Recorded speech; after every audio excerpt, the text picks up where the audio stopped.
आप लोग के घर क्या क्या बना है कमेंट में बताइएगा। देखिए लाइट नहीं है मेरे यहाँ और दिखाई नहीं दे रहा है, वैसे साफ नहीं दिखाई दे रहा है।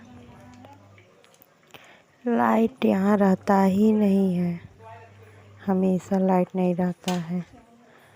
तो बताइए आप लोग पंचमी कैसे मनाए, कमेंट करके बताइएगा। आप लोग प्यारा प्यारा कमेंट करिएगा।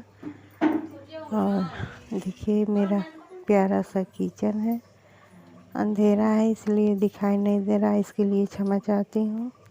और जो आवाज़ आ रही है उसके लिए क्षमा चाहती हूँ, क्योंकि किचन में है ना, तो इसलिए आवाज़ आ रही है, तो इसके लिए क्षमा चाहिए,